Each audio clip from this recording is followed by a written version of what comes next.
μνημόνιο απέναντι εναλλακτικές ορατές πολιτικές δεν υπάρχουν. Πώς θα ερμηνεύσουμε δηλαδή τη διαβεβαίωση που δίνει σε ποιους άραγε ότι στο άμεσο επόμενο μέλλον δεν πρόκειται να κάνουμε απεργία? Πώς αλλιώς να ερμηνεύσουμε την πρεμούρα του να συναντηθεί μυστικά με τους εκπροσώπους του ΣΕΒ? Καλά λόγια εγώ για τη ΕΣΕΒ έχω ακούσει μόνο από τους εκπροσώπους των βιομηχάνων. Δυστυχώς το πράγμα δεν σταματάει στη ΕΣΕΒ. Όλο το συνδικαλιστικό κίνημα, η συγκρότηση το από πάνω μέχρι κάτω, στην οσή βαθιά. Στην Ομοσπονδία μας τα πράγματα είναι καλύτερα. Εγώ δεν λέγω ούτε καν στο σωματείο μας. Θεωρώ όμως ότι πρέπει να κάνω ειδική αναφορά σε αυτό που είπε ο Πρόεδρος για την αποχώρηση της ΔΑΚΕ. Δεν είναι ένα unfair. Το μυριστήκατε όλοι σας. Δεν είναι δίπλα μας ο φίλος μου ο Σπύρος ο Καραμπούλας και πολλά από τα πρωτοκλασσάτα στελέχη της ΔΑΚΕ. Δεν ξέρω αν υπάρχει προηγούμενο. Δεν ξέρω δηλαδή αν υπάρχει άλλο σωματείο που μια ολόκληρη παράταξη μαζί με τα μέλη της και τα στελέχη της αποχώρησε από ένα σωματείο. Θα μπορούσα να το καταλάβω ή θα μπορούσα να κάνω ότι το κατάλαβα εάν δεν γινόντουσαν το ίδιο χρονικό διάστημα και άλλες τέτοιες περίεργες μεταγραφές. Γιατί πρόκειται για μεταγραφή. Λες και φεύγει ένας παίκτης από την Μπαρσελόνα να πάει στη Ρεάλ. Το ίδιο διάστημα δεκάδες μηχανικοί μεταγράφονται, έτσι όπως σας το λέω, μεταγράφονται στην ΠΕΤΟΤΕ. Και σήμερα στο σωματείο της Κοσμοτέ υπάρχει μια τεράστια ανησυχία, γιατί ένα μέλος, λέει, των μελών της ΔΑΚΕ ετοιμάζεται να μεταγραφεί για την ΠΕΤΟΤΕ και ένα άλλο για τον ΠΑΣΕ.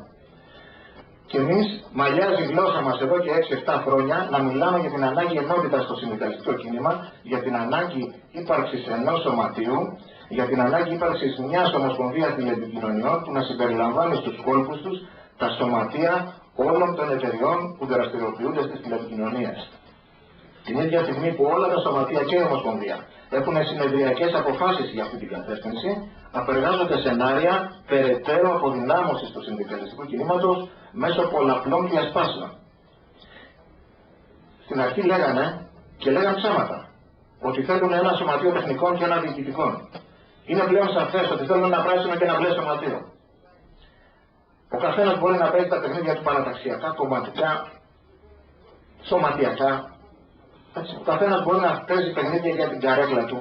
Αλλά συνάδελφοι, θα πρέπει να καταλάβουμε όλοι ότι έχουμε και 10.500 ανθρώπους από κάτω που ανησυχούν και έχουμε να απολογηθούμε σε αυτούς τους ανθρώπους, στις οικογένειές τους, στο άγχος τους και στην αγωνία τους για το αύριο, για το αν θα έχουν δουλειά. Γιατί, το ξαναλέω, η κουβέντα αύριο δεν θα είναι για τις αυξήσεις. Θα είναι για τις απολύσεις. Και ένα συνδικάτο που σπαράσεται, επειδή η ΠΑΣ και η ΔΑΚΕ έχουν άλλα πράγματα στην ατζέντα τους, δεν είναι καλό για τους συναδέλφους. Εάν η ΠΑΣ και θέλει να παίξει το μαγαλακό μαξιλαράκι της κυβέρνησης για να περνάει η Τρόικα τα μέτρα της, είναι ένα θέμα που μπορούμε να το δεχτούμε, να το δούμε. Εάν η ΔΑΚΕ θέλει να διευκολύνει τον εργοδότη, γιατί έτσι λειτουργήσε τα τελευταία χρόνια ως εργοδοτική παράταξη, είναι ένα θέμα.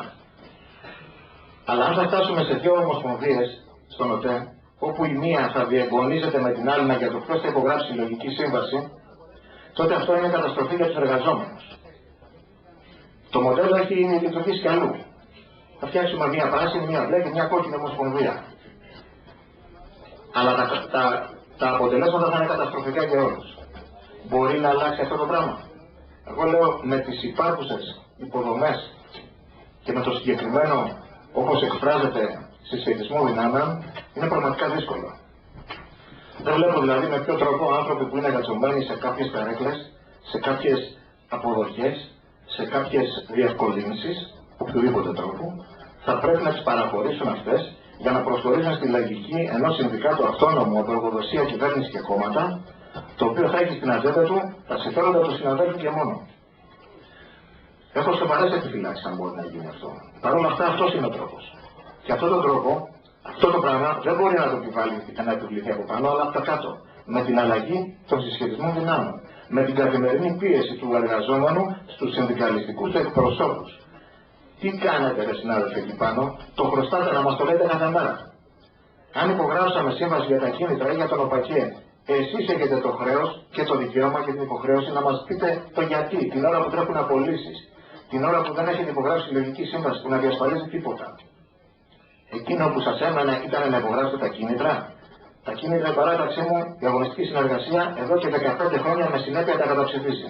Και όλοι μας λένε γιατί, ρε συνάδελφοι, τι σας πειράζει κάποιος που είναι στη δύση της καριέρας του να πάρει 50.000 και να φύγει. Να τα πάρει και να φύγει, συνάδελφοι, αλλά αυτό δεν πρέπει με τίποτα να σημαίνει ότι θα βυθίζει ακόμα πιο βαθιά τα ασφαλιστικά μας ταμεία στις ζημιές. Τι άλλο σημαίνει? Τι άλλο σημαίνει η σύμβαση για τα κίνητρα? Άλλοι 250-300 άνθρωποι θα επιβαρύνουν με ελλείμματα το ασφαλιστικό ταμείο του επικουρικού και του εφάπαξ. Το ξέρετε ότι για να πάρουν εφάπαξ οι 5.500 συνάδελφοι της εθελούσιας του 5, το αντίστοιχο ταμείο δανείστηκε 160 εκατομμύρια. Και για τους υπόλοιπους 600 άλλα 30. Το ξέρουμε ότι 850.000 ευρώ το μήνα εκταμιεύει το ταμείο αυτό της αρρωγής για να αποπληρώνει τις δόσεις του. Και ότι αύριο μεθαύριο όταν θα βρεθούμε εμείς στις συντάξεις και τώρα από 1η Πρώτου του 12 θα πάει 1 εκατομμύριο το μήνα. Από 1η Πρώτου του 12. Συνάδελφοι, όποιος από εμάς παίρνει σύνταξη δεν θα έχει να πάρει βάση. Ξέρουμε. Έχεις μια διακοπή. Παρακαλώ. Ανεξάρτητα από τις όποιες άλλες διαφορές. Η σύμβαση αυτή με τα κίνητρα προβλέπει και το εξής συγκεκριμένα.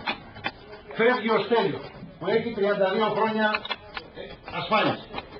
Αν κάνει χρήση των κινήτρων για τον υπολοιπόμενο χρόνο μέχρι τα 35 και στο ταποτέ και στο αρρωγής και την εργοδοτική εισφορά και την εισφορά του εργοδότη. Για 3 χρόνια. Για 3 χρόνια. Θα καταβάλει ο εργοδότης. Για 3 χρόνια. Για 3 χρόνια. Θα μπορούσε όποιος Στέλιος να φύγει από μόνος του γιατί έχει συμπληρώσει τις αξιολογικές προϋποθέσεις χωρίς να καταβάλει ούτε φράγκο στο τάποτέ και στο ταμείο αρρωγής. Δηλαδή να ξέρουμε πού διαφωνούμε και πού συμφωνούμε. Γι' αυτό που κάνω την παρέμβαση και συμπάθαμε και εσύ για την παρέμβαση. Δηλαδή εν τέλει είναι ωφέλιμο για τα ταμεία, δεν είναι βλαπτικό έτσι όπως λειτουργεί. Να μου επιτρέψει να διαφωνήσω, Στάθη, και γι' αυτό, τον τεχνικό όρο που βάζεις. Είναι για 3 χρόνια. Υπάρχουν συναδέλφοι που κάνουν χρήση των κινήτρων και άλλες που, εάν δεν υπήρχε το κίνητρο, μπορεί να έμεναν στο ασφαλιστικό σύστημα 5 χρόνια, 8 χρόνια. Έτσι, υπάρχει αυτή η παράμετρος. Και πρέπει να δούμε και το αντίτιμο, ρε συνάδελφοι. Τι άλλο συμβαίνει φεύγοντας αυτοί οι 250, δεν είναι 250 χαμένες θέσεις εργασίας, δεν είναι η δουλειά 250 ανθρώπων στις πλάτες μας, δεν είναι περισσότερη εντατικοποίηση. Δεν θα τα δούμε αυτά τα πράγματα. Προσδείξεις θα δούμε ποτέ στον ΟΤΕ με αξιοκρατικό τρόπο, όπως είπε ο πρόεδρος. Θα δούμε. Γιατί εκείνο που έχουμε δει είναι το όργιο ρουσφετιού και αδιαφάνειας και αναξιοκρατίας. Να ξαναπάω στα κίνητρα. Τι παίρνουν τελικά οι συνάδελφοι? Παίρνουν 35.000 από 25.000 από αυτά τα μισά τα παίρνει εφορία. Και κάνα μισά, ξέρετε σε τι αντιστοιχούν? Στους 2 μισθούς που θα χάσουν σαν συνταξιούχοι. Άρα κίνητρο δεν έχουν. Ο μόνος ο οποίος κερδίζει από αυτό το πράγμα είναι η Deutsche Telekom. Κερδίζει από τη μισθοδοσία της. Και θεωρεί, όταν η ίδια το λέει, ότι αυτό το κόστος θα αποσβεστεί σε 1 χρόνο, τότε είναι περιττό να πούμε δεις ποιος κερδίζει από αυτό το πράγμα. Γι' αυτό το καταψηφίσαμε. Είναι διαφορετικό πράγμα όμως και εδώ θα διαφοροποιηθώ σε σχέση με το ψήφισμα που κατέβασε σε ΙΑΣΕ, με το οποίο κατά τα άλλα είμαι απόλυτα σύμφωνος, για το θέμα του ΠΑΚΕ. Εγώ δεν μπορώ σε καμία περίπτωση να πω στη λογική ότι ας κλείσει ο ΠΑΚΕ, ας κάνει στάση πληρωμών και ας σταματήσουν 27 μόνιμοι και 75 εποχικοί υπάλληλοι του ΟΠΑΚΕ να πληρώνονται. Και προσέξτε, δεν είναι συνάδελφοί μας, είναι εργαζόμενοι που δεν έχουν πού αλλού η κεφαλή και είναι. Εγώ δεν μπορώ λοιπόν ούτε πολιτικά ούτε συνδικαλιστικά να πάρω την ευθύνη και να πω ας μην πληρωθούν, ας χάσουν τα λεφτά τους. Ο ΠΑΚΕ είναι μια κατάσταση. Την έκαναν έτσι όπως την έκαναν, με τη διαφθορά και με το ρουσφέτη, με το μέσον για να πάω στην Τέμενη 15 μέρες έπρεπε να συμβουλευτώ τον αντίστοιχο συνδικαλιστή μου. Την έκαναν οι συγκεκριμένες πλειοψηφίες που τόσα χρόνια διαφετεύουν τη ζωή των συνδικάτων μας και του ΠΑΚΕ.